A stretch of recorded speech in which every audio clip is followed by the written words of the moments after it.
So చూస్తున్నాం ABN Radhakrishna బూతు రాతలపై వైఎస్ఆర్సీపీ ఆందోళన కార్యక్రమం చేపట్టింది. ఎండా లేదు వానా లేదు, ఎప్పుడు చూడు నా పంచలో రామాయణమేనా. రాధాకృష్ణ పిచ్చి రాతల జర్నలిజానికి మాయని మచ్చ అంటూ వైఎస్ఆర్సీపీ నేతలు మండిపడుతున్నారు. కిరోసిన్ నుంచి కంపు, కంపు నుంచి జర్నలిజం, జర్నలిజం నుంచి బ్రోకరిజం, బ్రోకరిజం నుంచి సైకోయిజం. ఇవన్నీ రోజు చూసేవేనమ్మా, మనమే అవి. తన కులపోడు ముఖ్యమంత్రి అయితే చాలు, తానొక జర్నలిస్ట్ అని కూడా మర్చిపోయి బూట్ పాలిష్ కొట్టడమే జర్నలిజంలా ఫీల్ అయ్యే నిజాయితీ పరుడు రాధాకృష్ణ అంటారు. మంచి మాట మాట్లాడవరా?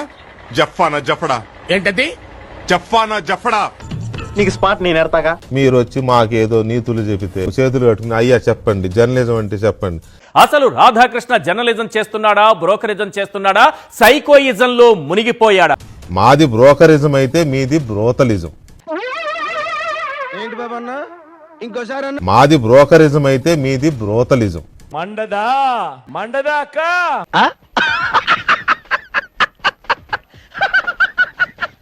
మీరు చేస్తున్నది బ్రోతలిజం. ఏమండి, give respect and take respect. మర్యాదగా చెప్తున్నాను, గౌరవం తగ్గించి మాట్లాడొద్దు. తిట్టొద్దా? తిట్టద్దు. తన జేబులో చిల్లర పైసలు పడితే చాలు, అమరావతి రైతులైనా, పేదలైనా, ఆఖరికి బడికిపోయే చిన్న పిల్లలైనా ఎవరైనా రెండో ఆలోచన లేకుండా విషం కక్కే మానవతావాది. అసలు మీ జర్నలిజానికి ఎథిక్సే లేవు, మీది జర్నలిజమే కాదు. మాటకి మాట, కౌంటర్ కి కౌంటర్. నా గురించి నీకు తెలీదు, నేను చాలా చాలా చాలా డేంజరస్.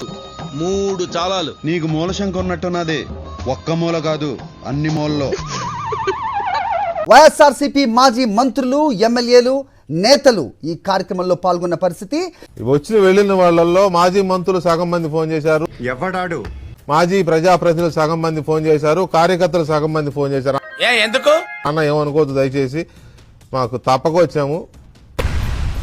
ఏమిటండి మీరు మాట్లాడేది? మాకు ఇష్టం లేదు. మావిగన్ను తగలడింది, ఇగో ఇది అట్టాయిగా తగలడింది, మావిగన్ను లేదు, బొందగన్ లేదు అని అలా నాయకుండా బండబోతులు తిట్టిపోయారు. చెప్పండి, ఎవరు మీలో నన్ను మోసం చేసింది? ఎవరు నాకు ద్రోహం చేసింది? ఎవరు నన్ను వెన్నుపోటు పడిచింది? ఐఎమ్ టెల్లింగ్ హానెస్ట్లీ, నిజంగా ఇది మీ బతుకు, మీ పరిస్థితి. ఇప్పుడు నన్ను ఏం చేయమంటావు? వాడు ఎవరిదైనా ఏమన్నాడన్నా? అది నోటితో చెప్పేది కాదులే, ఆడు చేయాల్సిన పని నన్ను చేయమంటాడు. బెత్తర్ నా కొడుకు. మహిళల మీద పెట్రోల్ పొట్లాలు వేసిన సినిమా యాక్టర్ అంటే ఇప్పుడు కాదులే, ఏదో ఒక సినిమా యాక్టర్ పేరు పెట్రోల్ పొట్లాలు వేసినోడు కూడా వచ్చి అరంగుల మందన sunscreen anti sunscreen lotion రాసుకుని వచ్చి నిలబడిపోతానేమో అని. ఒక్కసారి ఆ సార్ పేరు చెప్పండి అయ్యా. వచ్చి ఆయన కూడా మహిళల గురించి మాట్లాడుతున్నాడు. ఆ సార్ పేరు అది నేనే, అది నేనే, అది నేనే. సార్ ఎదవల్ని ఎదవ అంటే ఏ ఎదవా భరించలేడు సార్. ఎదవలు అసలు భరించలేరు సార్. కొంతమంది ఎదవలు భరిస్తారు సార్. అసలు అన్నిటికంటే పెద్ద జోక్ ఏం చెప్పనా, వీళ్ళు వచ్చిందేమో మహిళల మీద ఏదో రాధాకృష్ణ గారు మహిళలు లేదు అనేశాడు అని ధర్నాకని వచ్చారండి. అసలు ట్విస్ట్ చూస్తే షాక్ అయిపోతారు. అక్కడ ఒక మహిళ కూడా లేదు. మంత్రి ఒక ఆయన అన్నాడు, మగవాడు ఇది రాధాకృష్ణ బయటికి రా. రాధాకృష్ణ చెంపలేసుకుని తప్పైందని చెప్పేసి చెప్పకపోతే ఏం చేస్తావరా? చంపుతావా? నరుకుతావా? ఏం చేస్తావరా? రాధాకృష్ణ నేను వదిలిపెట్టే ప్రసక్తి ఉండదు అని చెప్పి చెప్తావునా. కంట్రోల్ అవ్వకపోతే ఏమవుతుంది? నీ మొహం చూస్తుంటే ఎందుకో కోపం రావట్లేదు తమ్ముడు. వచ్చిన పీకేది ఏం లేదు కదా. రాధాకృష్ణ, నీకు దమ్ముంటే, నువ్వు మగాడివైతే రమ్మని చెప్పేసి ఛాలెంజ్ చేస్తావునా. చెప్పు, ఎక్కడికి వస్తే నిరూపించుకుంటే నీకు తెలుస్తుంది మగతనం. జనరల్ గా చెప్పాను రా, నేను సీరియస్ గా తీసుకున్నాను. చాలా మందికి తెలుసు మగవాడు, నీకు కూడా తెలుసు ఆయన మగతనం ఏంటో, ఆయన మగవాడు ఏంటో.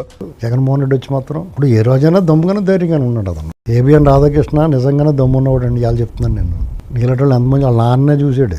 నువ్వెంత దెబ్బ అదిరిపోయింది నాన్న. నాకు తగిలిన దెబ్బలతో పోల్చుకుంటే నీకు తగిలిన దెబ్బ అంటరా? దెబ్బల్లో కూడా నువ్వే గొప్ప. మరి ఇవాళ వచ్చిన వాళ్ళలో సగం మంది చెప్పారండి, ఏం చేయమంటావన్నా దొబ్బుతున్నారు మమ్మల్ని. ఏపీలో ఎవరికి అదలేదంట, అందుకని ఇక్కడ ఉంటారు కదా కొంతమందిని వత్త 10 మందిని తలా 10 మందిని వేసుకొచ్చారు. జుట్టు ఉంటే ముడేసుకోవచ్చు, జుట్టు లేకపోతే ముడేసుకునేది ఏమి ఉండదు. ఇలాంటి బతుకు బతకడం కంటే శవాలపై చిల్లర ఏరుకోవచ్చుగా అంటారేమో. మా సార్ ఎంత ఇంటెలిజెంట్. చూద్దాంలే. చూడటం కాదండి, మీరు చెయ్యాలంతే. సరే మీరు ట్రై చేస్తారన్నారంటే అది ఓకే అయిపోయినట్టు.